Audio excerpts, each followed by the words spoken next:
Like to have a family Christmas rather than a training ground Christmas this year? It's a good feeling and a new one for me, but overall it was quiet and gives you as well a little bit time to reflect on what happened in the game before, but you usually have no time in over Christmas, and to prepare for the next one, you know, to think about the next game. The next one is Crystal Palace away, of course. Who won't be playing in that one? What's your team news? Well, Nacho Monreal is out, of course, of the game because he got injured, and Olivier Giroud, Aaron Ramsey are out as well, and that's basically it. Do you have any time frames on those three players? Nacho Monreal, I would say 10 days. Olivier Giroud, as I said before, 4 to 6 weeks. But he's a quick healer, so I'm hopeful that he will be less than 4. Aaron Ramsey should be back beginning of January. Halfway through the Premier League season, what has the team done well and what do you think it could do better? Overall, I think we had a good team dynamic. Where we have been strong at home and didn't do enough points away from home. That's what we have to correct and maybe improve our defensive stability. You're, as we say, roughly at the halfway stage of the season. Are you content with where you are on the table, or do you think that, given the way you've played and the consistency you've had, you should possibly be a little bit higher?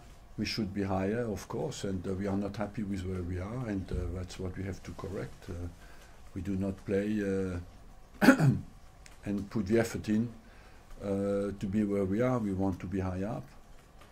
Have you decided yet whether you'll replace Olivier Giroud or try to replace him in January? That's a big squad member to be losing for a period of time. No, Olivier Giroud will. I think he will be back beginning of January. Beginning of January? I thought you said 4 to 6 weeks. Yes, but 4 weeks, the incident happened 10th or 15th of January, so 10th of December, so 10th of January, 15th of January should be back. More generally, do you expect to be busy in the January transfer window? We're days away from it starting now. Do you think there'll be any value out there? I will be busy, yes, because first of all, you have clubs who call you to get players on loan or to buy your players, and as well I'm open-minded on any possibility to strengthen our team. What's the latest with Alexis Sanchez? Some reports are saying that you're confident he'll sign a new contract, others are saying that you may cash in on him. Have your thoughts changed at all in the last couple of weeks as we approach the window? No. Honestly, no. We have not been approached by anybody anyway, and I just stick to what I said before. Jose Mourinho said yesterday that £300 million isn't enough to win the Premier League. How much is enough? I mean, can you see where he's coming from? He's talking about Manchester City spending what you'd spend on a striker on their fullbacks. Look, I've been in that position for 21 years, so I will not start to complain now. I had always one team, at least sometimes 4 who were richer than I was, or 3 teams who were richer than I was. So I learned to cope with that and to deal with that. I think what is most important is that you deal with your own situation as well as you can. And yes, we have Man City is richer than us. Yes, Chelsea is richer than us. Yes, Man United is richer than us. But I still believe we have to find a way to be successful.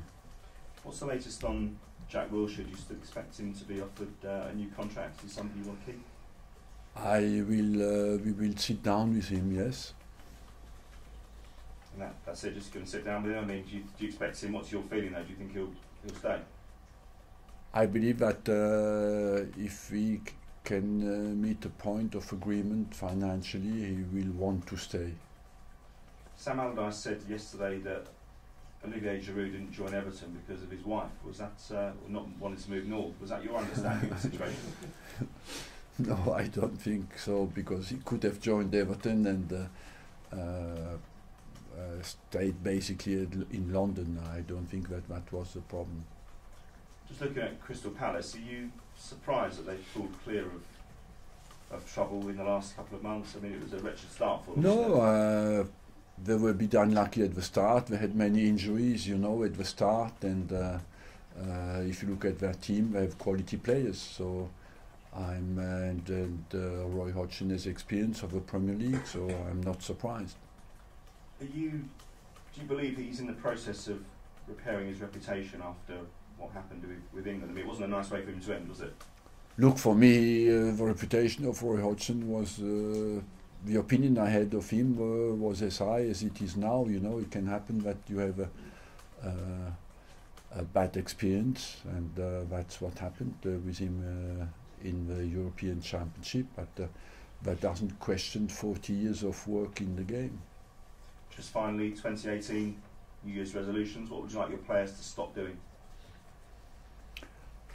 A lot, you know. What you want is stop conceding goals, stop missing chances, and but as well I want them all to continue to play with the same spirit, the same determination and the same love for the game, and that is for me important. Maybe the best way to not to concede goals anymore. Arsene, excuse me, Harry Kane's achievement in the calendar year, are you surprised just by the sheer volume of goals? Did you think that was possible to score that number in a year? Possible, yes, because he has done it, and would I have predicted? I would modestly say no, because what he does is beating people like Messi, Ronaldo, who were unbeatable in my head, you know. So what he has done is absolutely fantastic. In the context of playing in England, where general perception is that the games are more competitive, there are more competitive games. Yeah, they are. Yeah, that's why I say what he has achieved is absolutely amazing. In terms of your team now, you've mentioned there a little bit about how you might want them to improve. How are you going to get that extra level of consistency that you're looking for? I think we have been very consistent at home, you know. The quality of our performance has been absolutely fantastic. We lost one game that a neutral observer said would even concede that we had an outstanding performance in the unique game we lost. And so overall I believe that the consistency is not a question. We have to find a good balance. We are an offensive team, and we take a gamble, we take a risk, and we stand up for that. But we have maybe to find a better balance between offensive and defensive efficiency. And a game at Crystal Palace in a way is the perfect test of that away resilience, because in the past you've had one or two times you've come unstuck there. Yes, we had as well very positive results at Crystal Palace. I think over the years we won many times at Crystal Palace. And in terms of the concentration, a lot of the pundits, I'm sure, you don't necessarily hang on their every word, but talk a lot about... That's a good resolution. about the holding midfield players, those who are meant to offer protection to your back four, and that sometimes their concentration isn't what it should be. How do you answer that?